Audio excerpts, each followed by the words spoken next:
cutest. Like, can I just say one thing? I love you. In recent months, while I was stuck in the inevitable doom scroll that any user of TikTok and Reels finds themselves in, I couldn't help but notice a particular flavor of trend going around. At first, it was one video. I liked it, then I scrolled on to the next as per usual. But over time, I found my feed absolutely inundated with more and more.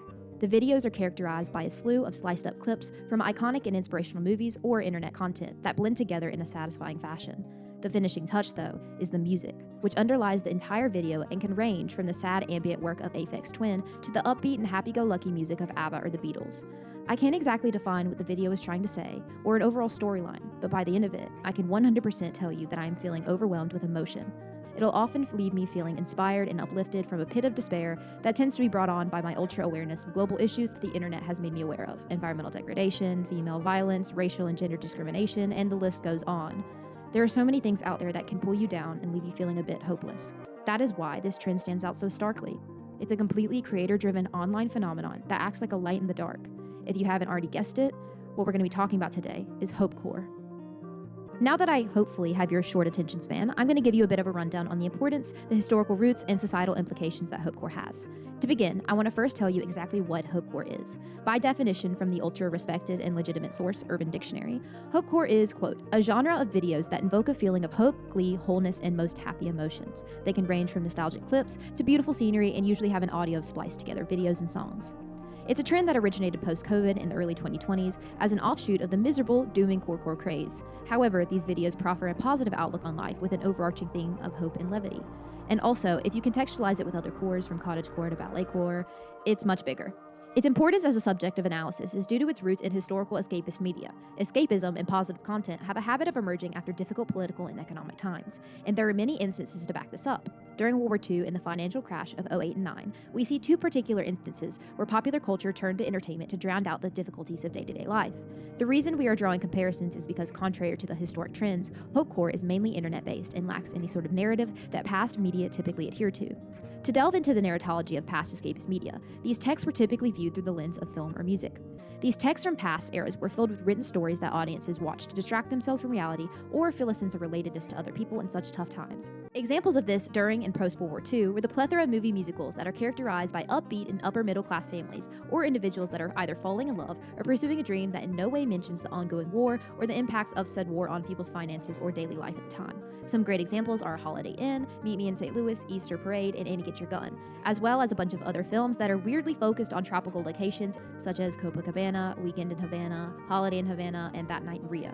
Music at the time was also a helpful conduit for escapism or comfort, with great examples of this being Accentuate the Positive by Johnny Mercer or I'll Be Seeing You by The Ink Spots. At a later time, the 2008 and 2009 recession specifically was an era full of rom-coms that allowed for the promise of an all-conquering love, and music that heavily encouraged partying and living life to the fullest, despite all the hardships and financial uncertainty consuming the era.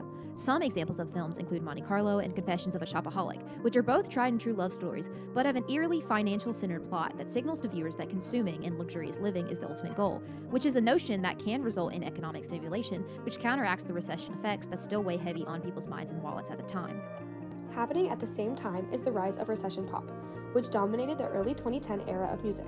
The songs by the likes of Rihanna, Pitbull, Kesha, Lady Gaga, Britney Spears, and so on are typically party anthems that preach the partying lifestyle and lavish spending habits on a night out. This is all to say that powerfully captivating, compelling, and consuming narratives that these media texts contain are what draw audiences into a state of escapism.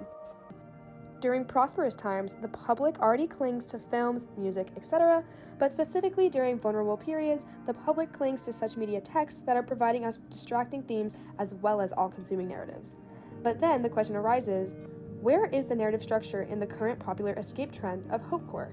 And is it needed? Through fleshing out the past examples of industry-forced hope, we shall delve into how the trend of Hopecore emerges as a unique player for escapist content without a narrative structure.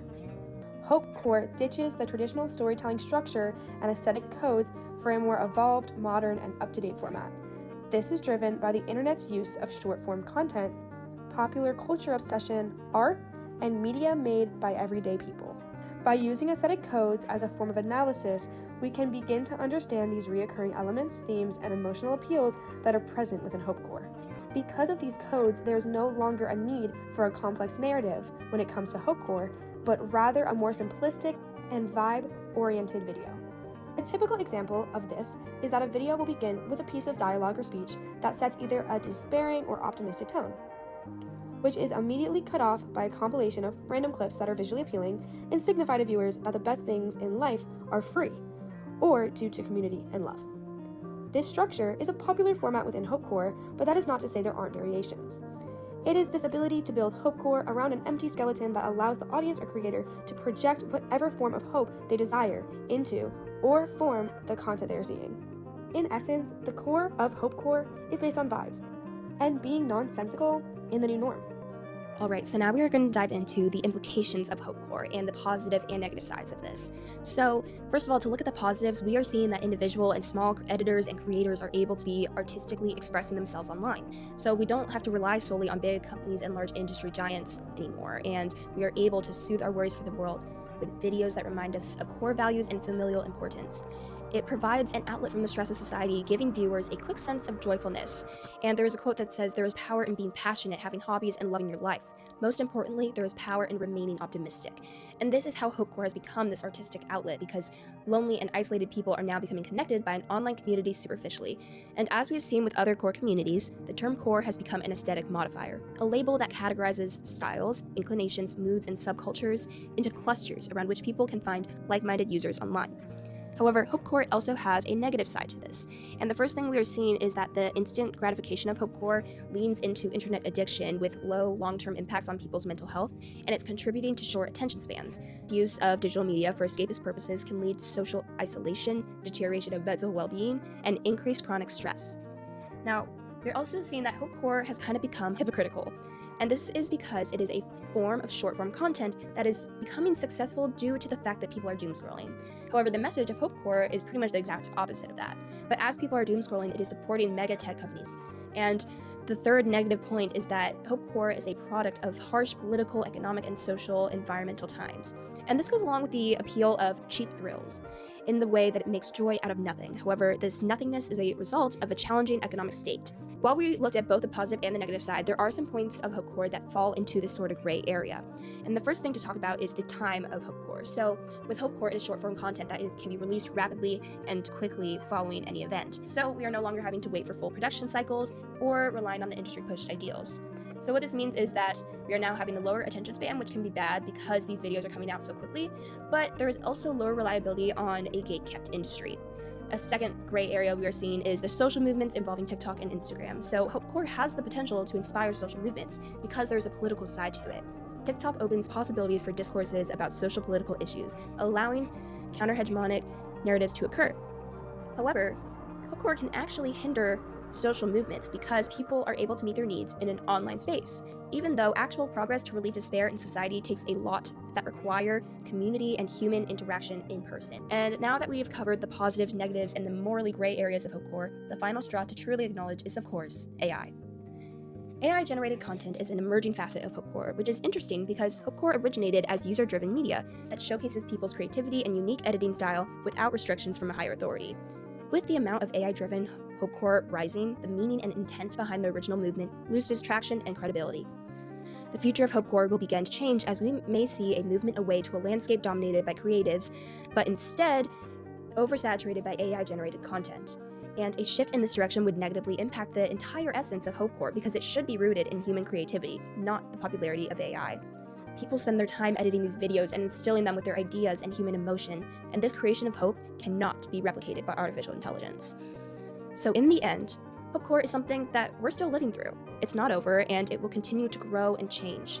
Through this video essay, we have discussed how the trend of Hopecore is nothing original and is in fact a new regurgitated form of escapist content, just with a new spin. Hopecore has no definable narrative structure and now adopts a fresh format that utilizes a specific set of aesthetic codes. Through this, we can recognize the power of the creator is only growing, and what we do with it has the potential of being bad and good. Oftentimes, the things that make us feel best can be counteractive and hurt us more than we think. So the final message is, go outside and touch some grass. Go talk with your friends and take a break from the internet. The truest way to see and find hope is in ourselves and the people around us.